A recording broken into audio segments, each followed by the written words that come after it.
Good evening sir, দু line বলে দিন আপনার ব্যাপারে, তারপর জিজ্ঞেস করছি। আমি Harun Rashid, Director of Astafur Public Schools.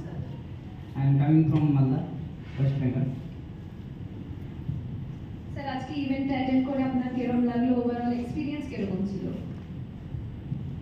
National education forum যা আয়োজন করেছে তা সত্যি অত্যন্ত ভালো লাগছে, খুব গর্বের বিষয় যে বিভিন্ন সেক্টর থেকে বিভিন্ন ইন্টেলেকচুয়াল মানুষদেরকে ডেকে এনে এইভাবে যে একটা সম্মান দেওয়া, এতে আমরা আরও ভালো কাজের থেকে উৎসাহ পাচ্ছি।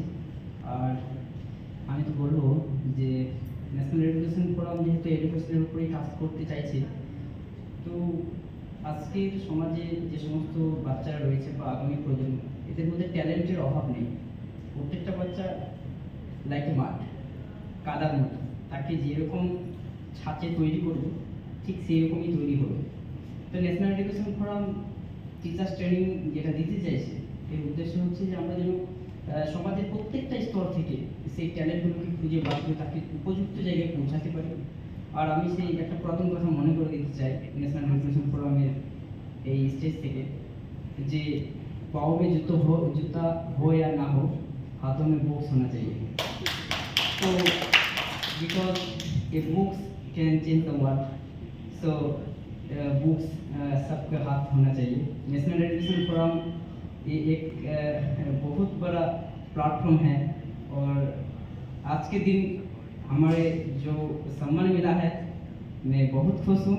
Thanks all of you of National Education Forum का जितने सारे मेंबर्स और एग्जीक्यूटिव और डायरेक्टर, বিশেষত ডক্টর গীতাঞ্জলি ম্যাডামকে তো আর কি বলবো, খুবই ভালো লাগছে। এইভাবে কাজটা এগিয়ে যাক। ন্যাশনাল এডুকেশন ফোরামের সঙ্গে আন্তরিকভাবে সম্পূর্ণভাবে সহযোগিতায় থাকবো। আমরা যেন সমাজের সর্বস্তরে, not only West Bengal, all over India, প্রত্যেকটা জায়গায় ন্যাশনাল এডুকেশন ফোরামের এই মেসেজটা তুলে ধরতে পারি, এই অঙ্গীকার করে আমি আমার এই ছোট্ট বক্তব্য শেষ করছি।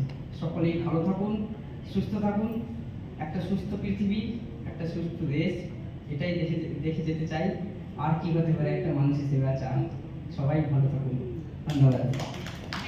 থ্যাংক ইউ, ধন্যবাদ।